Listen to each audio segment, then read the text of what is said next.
Good morning बच्चों, welcome you all आज के इस वीडियो सॉल्यूशन में, जिसमें हम सॉल्व करने वाले हैं 28 सितंबर 2020 की वर्कशीट।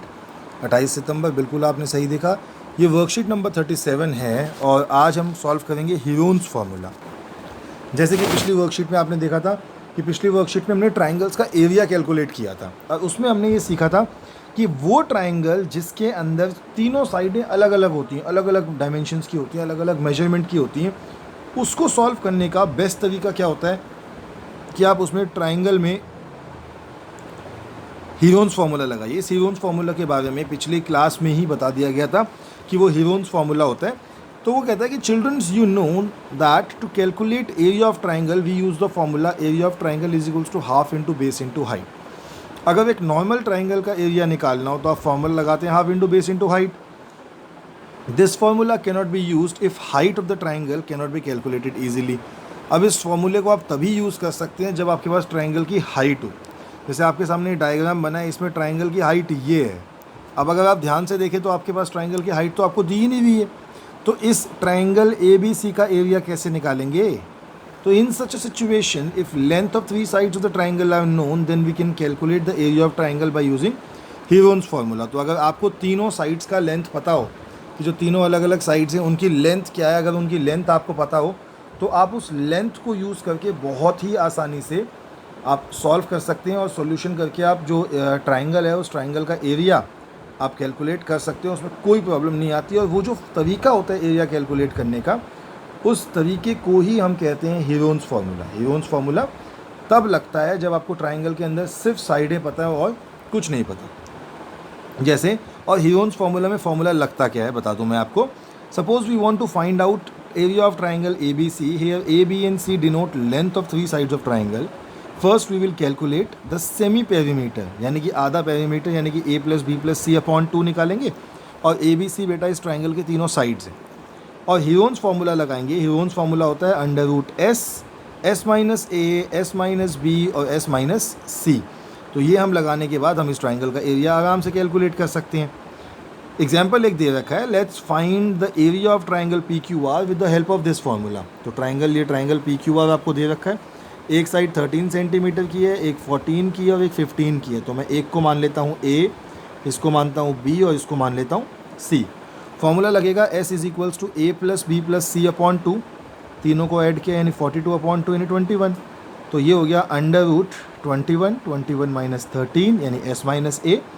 S-B हो जाएगा 21 - 14 और S-C हो जाएगा 21 - 15। सब कुछ सॉल्व करके आया 21 × 8 × 7 × 6, जो कि हो गया √84। जो कि आ गया टोटल आंसर 84। ऐसे ही 2 क्वेश्चन और सॉल्व किए हैं, पर मुझे लगता है आपको इन क्वेश्चन से ज़्यादा समझ आएगा तब जब आप ट्राई और सॉल्व वाले क्वेश्चन करेंगे, क्योंकि हम देखेंगे कि वो सॉल्व कैसे होता है। 3 क्वेश्चन दे रखे हैं ट्राई और सॉल्व में, चलो देख लेते हैं। तो पहला क्वेश्चन है, find the area of triangles given below. 2 triangle दिए हुए हैं, एक ये वाला एक ये वाला, इनका एरिया आपने कैलकुलेट करना है। तो पहले फर्स्ट वाले का करते हैं। फर्स्ट वाले में इसको मैं लेट कर लेता हूँ A, इसको लेट कर लेता हूँ B और इसको लेट कर लेता हूँ C। तो पहले हम S निकालते हैं। तो S का फॉर्मूला होता है S = A + B + C/2। तो S आ जाएगा मेरा। A कितना लिया था हमने? A लिया है बेटा 8 + B कितना लिया है 13 + C कितना लिया है 11/2। तो S कितना आ गया आपका? S आ गया आपका 11 और 8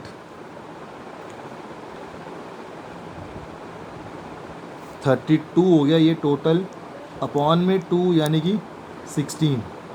अब एरिया ऑफ ट्राइंगल ABC क्या लगेगा? फॉर्मूला तो वही लगेगा √S, S-A, S-B और S-C। तो फॉर्मूला लगा देते हैं, बराबर √S यानी कि 16, फिर 16 - A यानी कि 8, 16 - B यानी कि 13 और 16 - C यानी कि 11।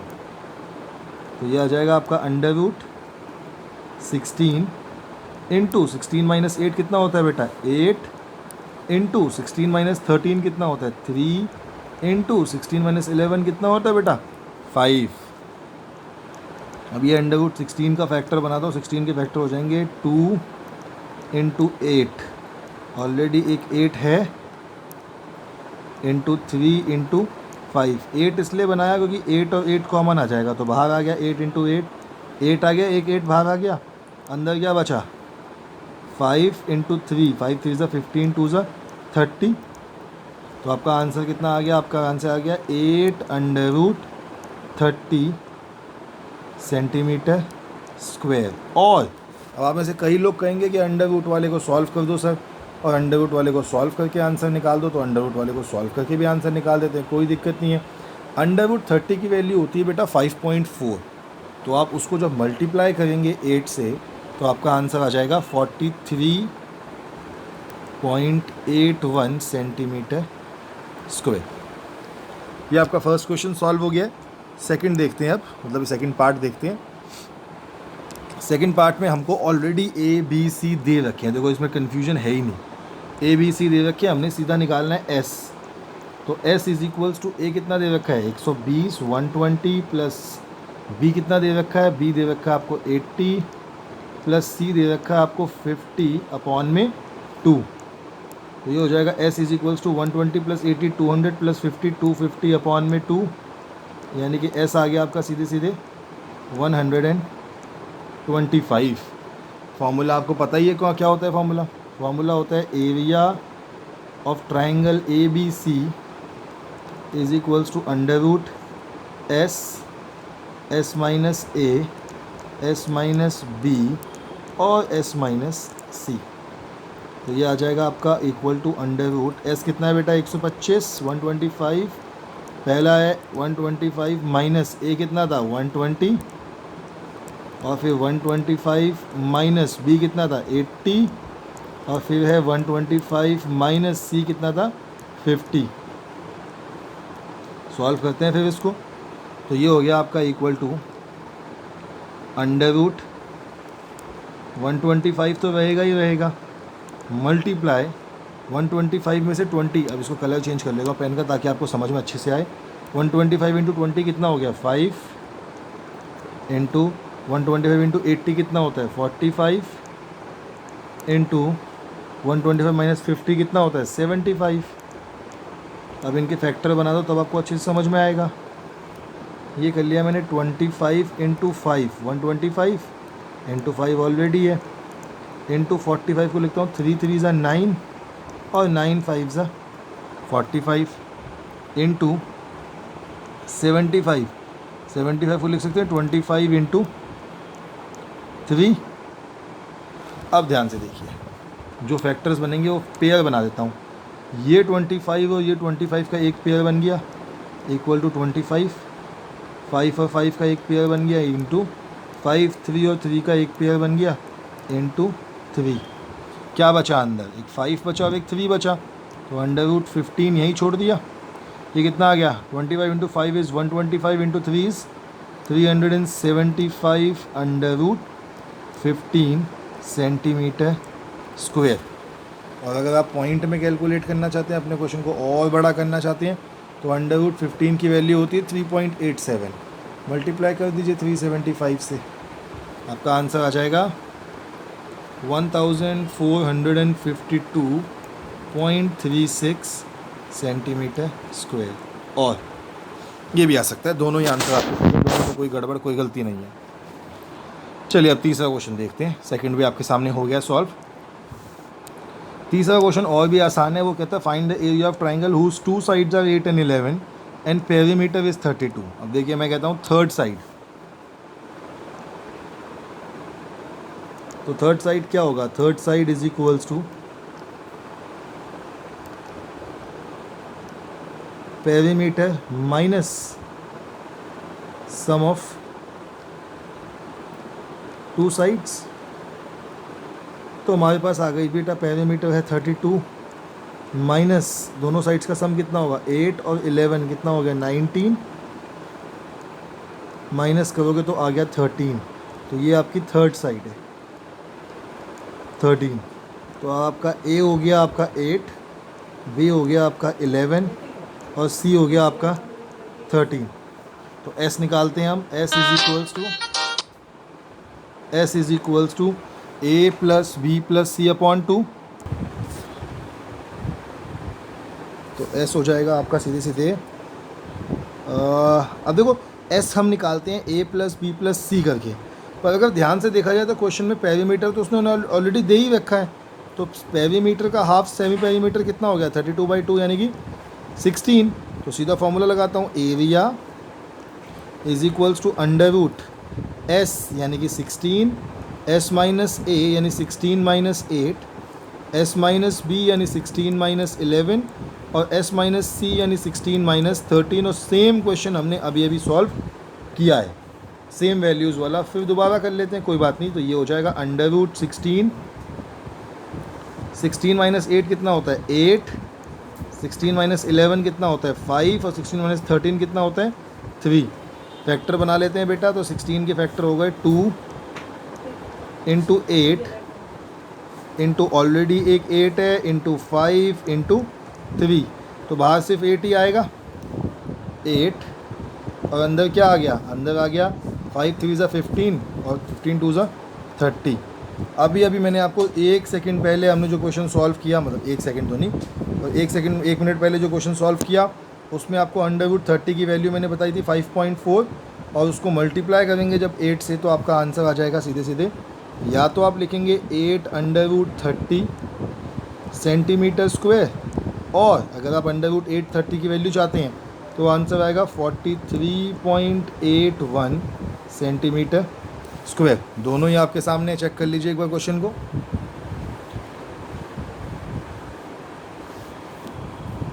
चलिए, मुझे लगता है आपने आंसर चेक कर लिया अपना अच्छे से। आगे बढ़ते हैं फिर अब आज की अगली वर्कशीट पर। मैथ्स तो हमने कर ली पूरी, अगली वर्कशीट है साइंस की और आज हम करने वाले हैं बच्चों रिवीजन। वो कहता है motion, revision of chapter of and circular motion. We say that an object is in motion when its position changes with respect to time. Whenever an object is in motion, its characteristics are described with the help of physical quantities like distance, displacement, speed, velocity, acceleration, etc. यानी कि जब भी कोई चीज़ चलती है, move करती है, तो हम कहते हैं कि वो मोशन में है। जब कोई चीज़ मोशन में होती है तो उसका डिस्टेंस होता है, उसका डिस्प्लेसमेंट होता है, उसकी स्पीड होती है, उसकी वेलोसिटी होती है। डिस्टेंस को हम कहते हैं length of the actual path covered by the object. Displacement को कहते हैं length of the shortest part between initial and final position. और स्पीड को कहते हैं rate of change in position of an object. ऐसे ही वेलोसिटी को कहते हैं speed of an object in a particular direction.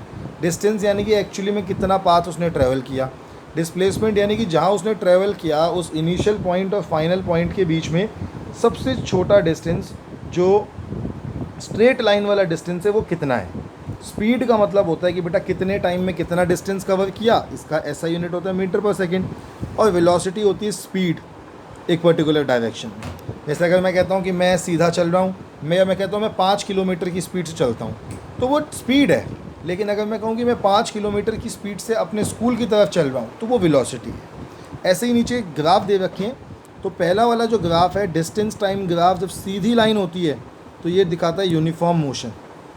अगर डिस्टेंस के साथ सीधी लाइन आ जाए तो ये दिखाता है ऑब्जेक्ट एट रेस्ट। अगर डिस्टेंस के साथ ऐसी कर्व सी लाइन दिखे तो इसे कहते हैं नॉन यूनिफॉर्म मोशन। अब बच्चों साथ साथ इक्वेशंस ऑफ मोशन देख लेते हैं। पहली इक्वेशन है v is equals to U plus A T. दूसरी इक्वेशन है s is equals to U T plus half A T square. और तीसरी हमारी आखिरी इक्वेशन है V square minus U square is equals to 2as, जहाँ u का मतलब होता है इनिशियल वेलोसिटी, v का मतलब होता है फाइनल वेलोसिटी, a का मतलब एक्सेलरेशन और t का मतलब टाइम। आगे बढ़ते हैं। तो एक्सेलरेशन का मतलब भी क्या होता है, rate of change of velocity, यानी कि किसी भी चीज़ की वेलोसिटी कितनी बदल रही है, कुछ इनिशियल होगी और फिर कुछ फाइनल हो जाएगी। तो ऐसे ही कुछ और ग्राफ भी हैं जो आप देख लेंगे। फिर अब ज्ञान जिज्ञासा दीदी से क्या पूछता है कि दीदी is there any situation where speed of an object in motion remains constant but it is still accelerate, यानी कि ऑब्जेक्ट की जो स्पीड है उसमें कोई चेंज ना आए लेकिन एक्सेलरेशन हो। तो वो कहता है कि ज्ञान it happens when an object undergoes uniform circular motion. If we move a stone tied to it a thread along a circular path being held stationary, its speed may remain constant but the direction of motion will keep on changing constantly। यानी कि अगर आप एक रस्सी के सहारे एक पत्थर बांध के उसे घुमाओ तो आप देखो कि उस पत्थर की डायरेक्शन में कोई चेंज नहीं, स्पीड में कोई चेंज नहीं आ रहा, लेकिन उसकी डायरेक्शन बार बार बदल रही है। इसी को कहा जाता है uniform circular motion. When an object moves with a constant speed in a circular path then the motion is called uniform circular motion. In an example दिया है athlete running in a circular track, satellite moving around earth. If the radius of circle is r and the time taken to complete one lap is t, and then v denotes the velocity of object, तो velocity का formula होता है v is equals to 2 pi r by t। यानी कि तब जब object एक circle में मूव कर रही हो, बिल्कुल गोल गोल सर्कल में मूव कर रही हो, तो उसकी जो वेलोसिटी निकालने का या स्पीड निकालने का फॉर्मूला है वो लगेगा 2 pi r by t। अब चेक योरसेल्फ भी देख लेते हैं। पहला क्वेश्चन है give one difference between distance and displacement. तो बेटा ये हमने यहीं पे पढ़ा था जब उसने हमें कहा था कि distance is the length of actual path covered by the body, while displacement is the length of shortest distance between initial and final position of the body। तो ये हमारा आंसर नंबर 1 बन गया। कीजिए फटाफट नोट डाउन।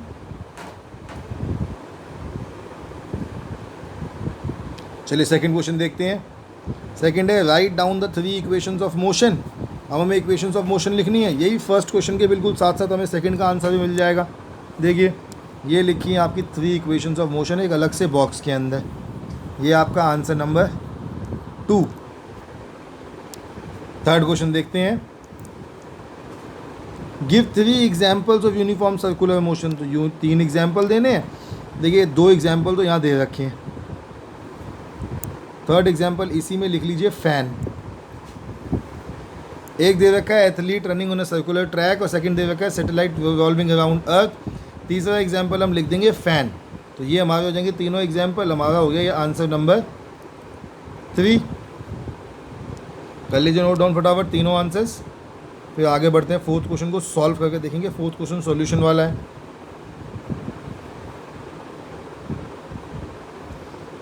चलिए fourth देखते हैं। फोर्थ क्वेश्चन है find the speed of an athlete who completes 1 lap of circular track with radius of 200 metre in 1 second. तो हमें आर दे रखा है बेटा 100 मीटर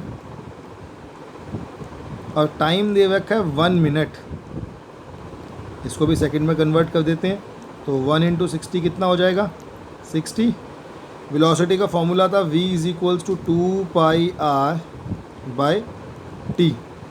तो v आ गया आपका 2 कितना हो गया 2 पाई की वैल्यू 22/7 इंटू आर आपको दिया हुआ है 100 डिवाइड बाई टाइम कितना है 60 अपॉन में 1 लिख सकता हूँ। अब ध्यान से देखिए 4 टर्म्स हो गई, तो ये 3 टर्म्स तो हो जाएंगी 2 × 22 × 100 अपॉन में 7 इंटू ये जो 60/1 आपको दिया है ये हो जाएगा 1/60। सॉल्व करते हैं, 0 से 0 कैंसिल, ये आ गया आपका और 2 1 ज़ा 2 2 3 ज़ा 6 22 0 यानी 220 अपॉन में 7 3 ज़ा 21। तो ये तो फ्रैक्शन में आ गया 220 अपॉन 21। और अगर आप वैसे सॉल्व करेंगे पॉइंट में निकालना चाहेंगे तो आंसर आ जाएगा 10.47 मीटर पर सेकंड। ये हो गया आपका आंसर। चलिए बच्चों हमने वर्कशीट सॉल्व कर ली है। अब आप लोगों से कल मिलेंगे, तब तक के लिए stay healthy and stay safe.